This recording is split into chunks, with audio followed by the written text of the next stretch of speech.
Hi, this is Anne with Graphic Design How To, and today I'm going to show you how to make a font family, so something with bold and italics or something like that, in Fontself Maker and Adobe Illustrator. All right, let's get started. Now first, before we get too far in, I want to let you know that Fontself Maker is not free. It's an extension that you can buy for Adobe Illustrator, and it costs about $40. But I think it's so easy to use that it's totally worth it. And don't forget, you can always sell fonts and recoup your money that way. Anyway, I do have a referral code for that to get 10% off. And when you use that code, I also get a little bit of money, so we both win. Anyway, on to the tutorial. Okay, I'm here in Adobe Illustrator, and I'm just gonna go to Create New. I'll come up here to Print, and then I'll choose Letter, and we'll create. Now, if you don't know how to use Fontself in general, I actually have another video for that, and that'll be on your screen above. So I'm going to paste a lowercase alphabet, uppercase, numbers, and a few symbols. This is actually not my font. It's Montserrat, because I didn't want to have to create a whole font just for this tutorial. So basically what I did is I typed out all these letters in Montserrat, then I created outlines and I ungrouped them. Each letter needs to be its own group or a compound path like these are, and you need to have everything in one line just like this. And of course, you'll already need to have Fontself installed. That's also in my other video. You can check it out if you don't know how to do that. So this is Montserrat Regular, this is Montserrat Italic, and I want them to be in the same font family.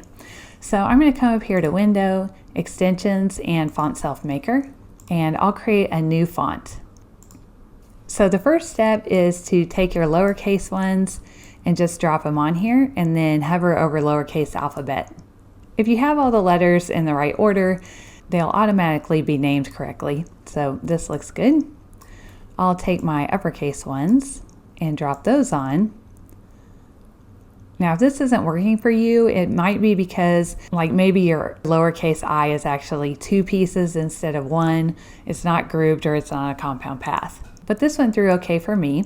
Now I'll take my 0 through 9 numbers, drop them on, and hover over the 0 through 9. And it should name all those correctly. Looks like it did. And then the symbols. These will have to go down here in any character.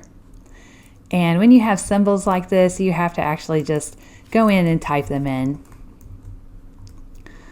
So I will type $sign and %, and they actually reorder as soon as you hit tab to get to the next one.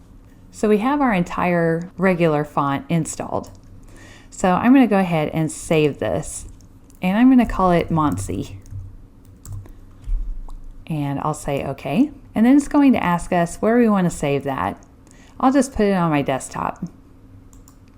So after you have your regular font installed, you can add a style.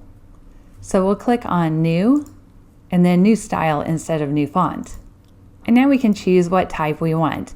I'm going to go with Italic, but you can also choose Other if you want to name it whatever you want. So I'll choose Italic, and we'll say OK. Now I'll go through the same process with these letters and numbers. And I'll just speed this up so you don't have to sit through it. The same exact process as before. Okay, and we'll save this. When we go to save, it'll automatically add Italic to the end of the same font name you chose before. So this looks good. I'm going to save this. And now I'll come down here to Open Saved Font. And now I'll go out on my desktop, and I'm just going to install both of these fonts. So I'll select both and then hit Command O. You can also double click on them to install. So I'll install this, and now let's test it. So I'll go back to Illustrator. I'll get out of the extension, and then I'm just going to type some words. I'll make those a little bigger. And then in my character panel right up here, I'm going to type in the name of the font that I just made.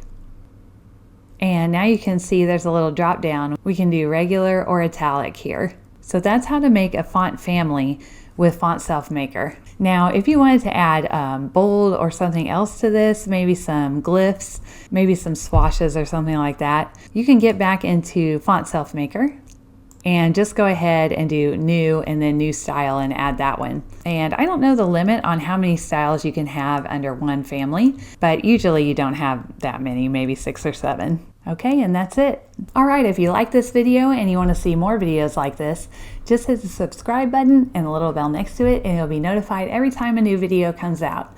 All right, I'll see you in the next video. Thank you.